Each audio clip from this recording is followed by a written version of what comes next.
A newborn baby lacks the ability to give consent, understand consent, let alone even understand how their diaper became soiled in the first place. These regressive feminists need to stop pretending children are sexually frustrated, entitled nutcases like themselves. Let's get right into the news. Today's first story is regressives want consent from babies before diaper changes. This was published by The Mirror. The Mirror published an article titled, "I'm going to change your nappy. Is that okay?" Expert claims parents should ask babies for permission before they change their diaper, which sounds insane. And if you're thinking that the text in the article will make more sense, you're going to be very disappointed. A bright pink-haired Australian feminist and self-proclaimed sexuality expert, Deanne Carson, has said parents should ask babies for their permission before changing their diapers in order to set up a culture of consent from birth. A newborn baby lacks the ability to give consent, understand consent, let alone even understand how their diaper became soiled in the first place. These regressive feminists need to stop pretending children are sexually frustrated, entitled nutcases like themselves. And we should stop sexualizing people under the age of what we consider consent, which is, well, for the most part, 18 years old, depending on what part of the world you live in. Yeah, babies don't fall into that category. The article gets into how you get consent from a baby, which I don't like saying that sentence. Yeah, no, it just I don't like that one bit. Sounds really off. So Deanne Carlson, who describes herself on Twitter as a sexuality educator. Okay, is that a thing? A sexuality educator? Well, I can see that as a thing, but I don't know what her actual qualifications are, like if she has any sort of degree. So she's a sexuality educator. I have a hard time saying that without laughing. Speaker and author made the claim while speaking on ABC News. She said she works with children from 3 years old on issues surrounding consent, but added that parents are advised to introduce ideas much earlier.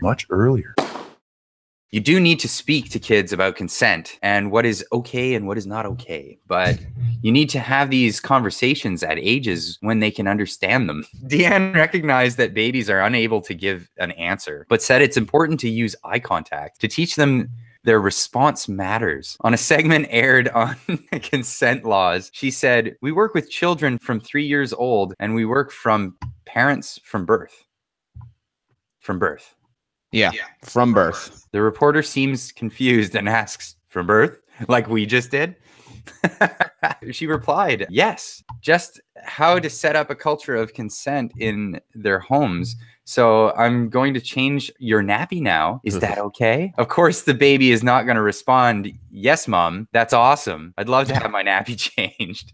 But if you leave a space and wait for body language and wait to make the eye contact, then you're letting a child know that their response matters. Yeah, kind of weird. Yeah, it's really strange on a few levels.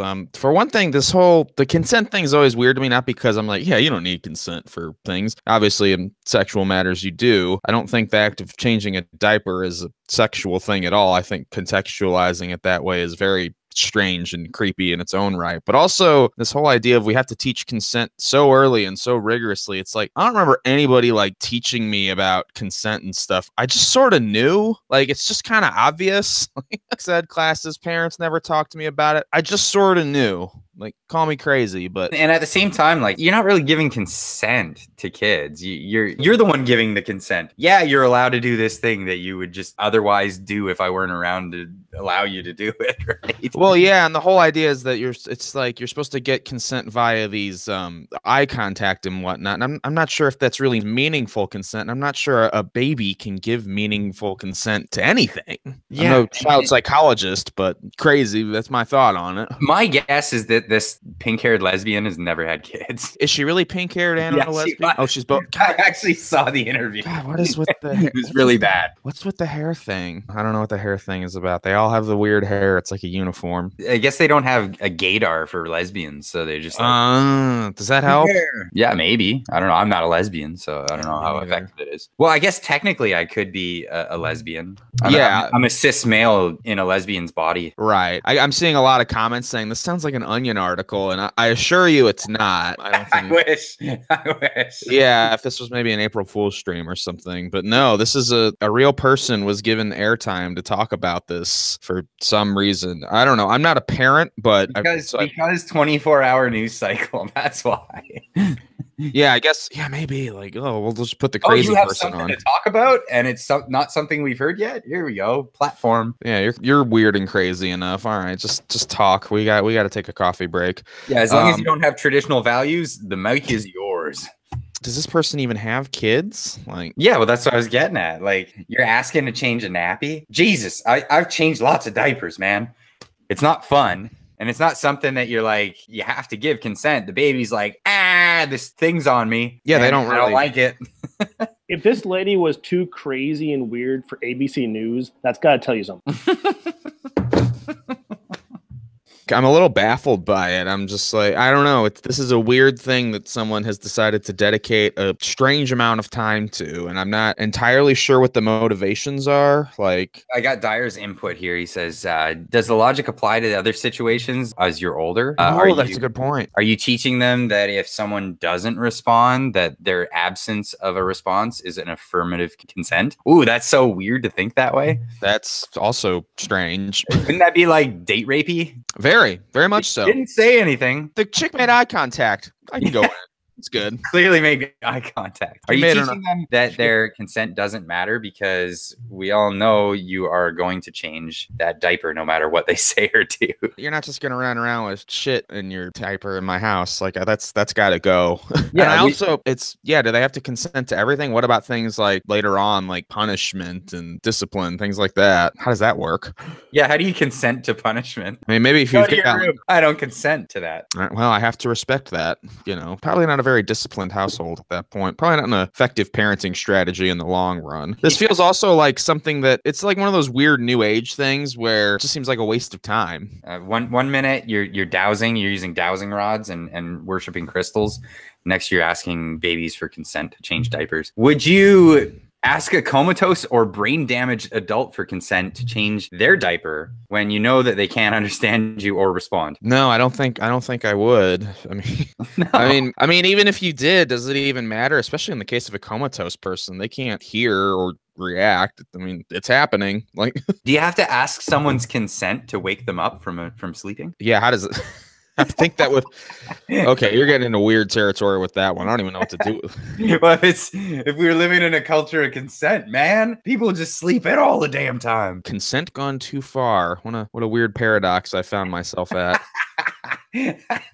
Consent gone too far. Nice. This little ritual of asking a question that a child has no capacity to understand and no ability to respond to does nothing for the child. Teaches them nothing, and they will not remember it. All that it is a new fad, regressive child-raising strategy to make feminists feel like they're fighting the imaginary cis-normative white male patriarchy. In reality, it does nothing other than to possibly screw these kids up for life. Yeah, maybe that's all it is. It's just like something for the parents to do to feel good about themselves, but is overall kind of pointless. Like, that's why I use the word new age for it, because it just seemed kind of like it's not going to do anything. Like, who cares? Why would you do this? It's a waste of time and it's dumb and you're going to look silly. Yeah, if anybody sees you doing this, they're going to be like, that's a crazy person, like changing a diaper over there. If I had to ask my daughter for her consent to like feed her vegetables, she would never eat vegetables. Kids don't like those. It's just how it is. Sometimes. And then at what point is the parent now the child, and the child, like, we're flipping things? Like, what do you need consent for? Like,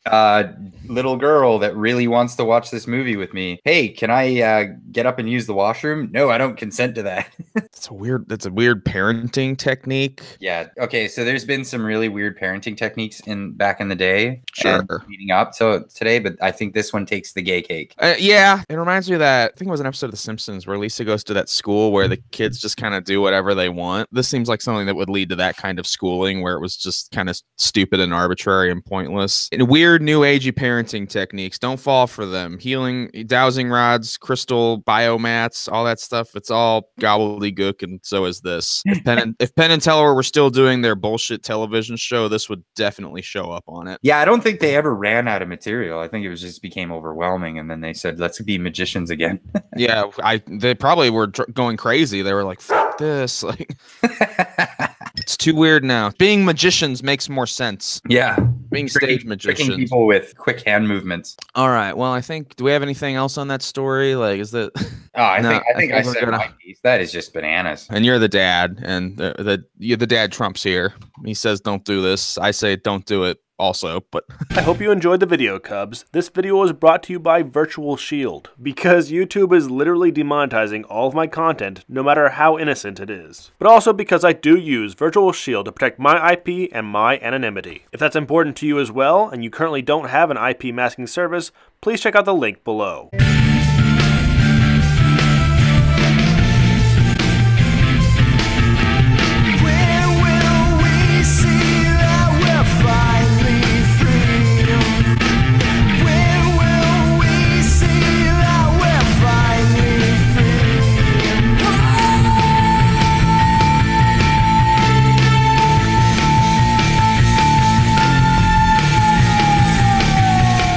Hello Cubs, thank you for watching. If you liked the video, please hit that like button, and if this is your first time and you want to see more content from me, please subscribe. And if you want YouTube to ignore your request for notifications from my channel, hit that bell button. It won't do anything, but at least you'll feel like you accomplished something. And if you want to support my channel financially, please check out my Patreon. Even $1 a month goes a long way. Monthly donations through Patreon, buying stuff from my merchandise store, or simply by watching and liking my videos. No matter what way you choose to support my channel, I thank you very much for your support.